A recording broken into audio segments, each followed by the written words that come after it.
estudios multicéntricos son planeados y ejecutados por distintas instituciones que cooperan para estimar la magnitud de ciertas variables y de ciertos resultados en una población específica. Esta población específica es de individuos o de pacientes.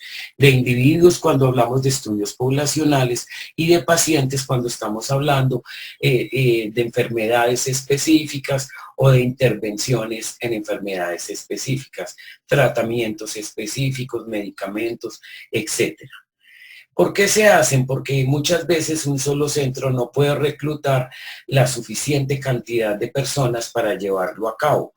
Entonces se requieren varias instituciones o varios centros y puede ser en el ámbito nacional o en el ámbito internacional. Un ejemplo de ello es el estudio IMIAS, es un estudio que hemos venido desarrollando en la Universidad de Caldas en Colombia, pero es multicéntrico y es internacional. Entonces, cuando vayamos mirando los detalles de la planeación, la organización, la ejecución, etcétera, les voy a utilizar este estudio IMIAS para precisar los conceptos. ¿Qué diferencia hay entre un estudio multisito y en un estudio y uno multicéntrico?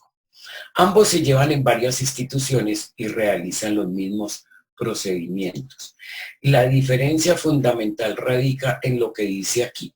En los estudios de sitios múltiples o multisitio, los investigadores en los diversos sitios no participan como coinvestigadores del estudio, simplemente lo ejecutan.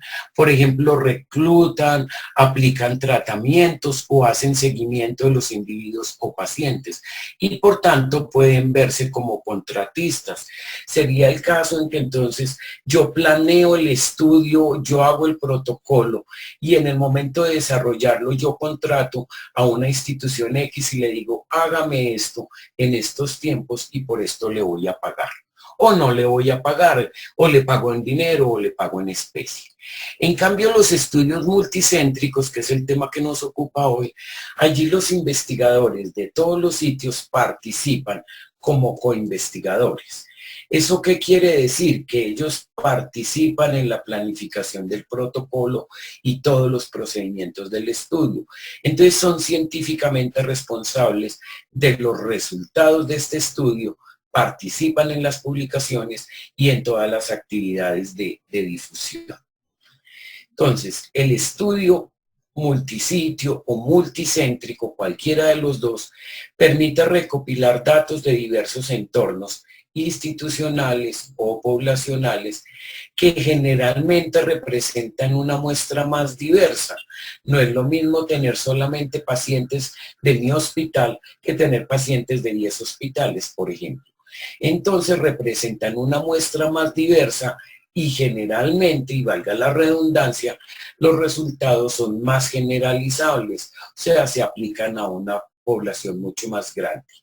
Entonces, la investigación multisitio o multicentro puede abordar las brechas de investigación para estudios que carecen del tamaño, de la calidad o de la posibilidad de generalización y por eso son muy útiles. Los estudios farmacológicos en cualquiera de sus fases, en la fase de planeación, en la fase inicial, en la fase de mirar los efectos sobre los pacientes, generalmente se hacen multisitio. En estos proyectos en los que participan grupos de investigadores de varios países o varios colaboradores de un mismo país, el problema y la pregunta central se exploran con una metodología única. ¿Eso qué quiere decir? Que no porque yo tenga 5 sitios o 10 sitios, tengo 10 problemas de investigación o 10 metodologías diferentes. No, es una sola para todos los sitios, independiente del número de sitios. Entonces, lo que se cambia es que se aplica a diferentes sujetos o a diferentes casos en estudio. Y además hay que hacer unos análisis comparativos de los diferentes contextos. Entonces, ahí se nos va complicando la cosa. La metodología única, el problema de investigación único, muchos sitios, tanto como queramos, pero los análisis tienen que ser comparativos porque los contextos de entrada ya partimos de que no son iguales. ¿Cuáles son las ventajas de estos estudios? El primero es que tiene mayor impacto porque tiene mayor envergadura. Obviamente no es lo mismo mi hospital que tener 10 hospitales. Mayor calidad porque implica la participación de más grupos de investigación, de más investigadores y mayor relevancia científica. Es más fácil obtener grandes tamaños de muestras porque se va sumando 20 aquí, 10 allá, 15 allá, 50 en el otro lado, entonces se va agrandando el tamaño de la muestra. Y el tamaño de la muestra generalmente en estos estudios es de las cosas más importantes. La otra cosa es que mejora la validez externa de los estudios, es decir, cuando se contrasta con otras investigaciones. Las conclusiones van más allá de una población y hace que sean representativas, mucho más allá de lo que se puede obtener en un solo centro, y esto por la facilidad de obtención de grandes tamaños de muestra que ya había mencionado. Pero por otro lado requieren mayor rigurosidad metodológica y mayor control de calidad en la recolección de datos, que esto ya vamos a mirar más adelante cuando hable de ejecución. ¿Cuáles son las desventajas? Porque no todo es maravilloso. Primero, se requiere más tiempo porque hay que hacer una planeación más cuidadosa, hay que escoger los sitios, los investigadores, las personas, etc. Eso hace que sea más complejo, y más cuando los sitios no son del mismo país o no pertenecen a la misma cultura. Por estos dos anteriores son mucho más costosos, entonces hay que tener en cuenta la factibilidad y la financiación.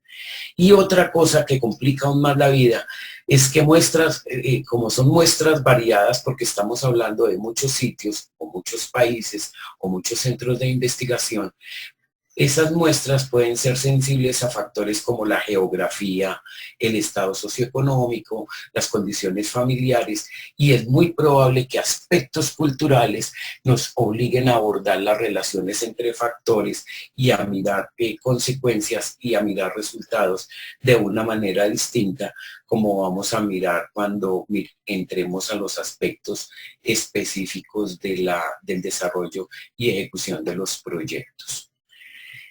¿Qué más desventajas tenemos? Un empleo erróneo de la metodología. Esto es muy fácil caer en esto, porque entre más sitios, mayor control de la metodología, y la metodología implica desde cómo se presenta el investigador y cómo aborda al usuario, cómo lo engancha en el estudio y cómo hace el seguimiento del estudio o cómo recoge la información. Y no porque un estudio se aplique en varios lugares geográficamente distintos, significa que es un proyecto multicéntrico. Multicéntrico quiere decir que aplicamos la misma metodología, el mismo diseño y el mismo enfoque sin ninguna variación. Otro problema, otra desventaja es la fiabilidad que se le da a los datos. Por dos razones. Primero, manejar grandes tamaños de muestra puede ser un problema para los colaboradores en cada sitio.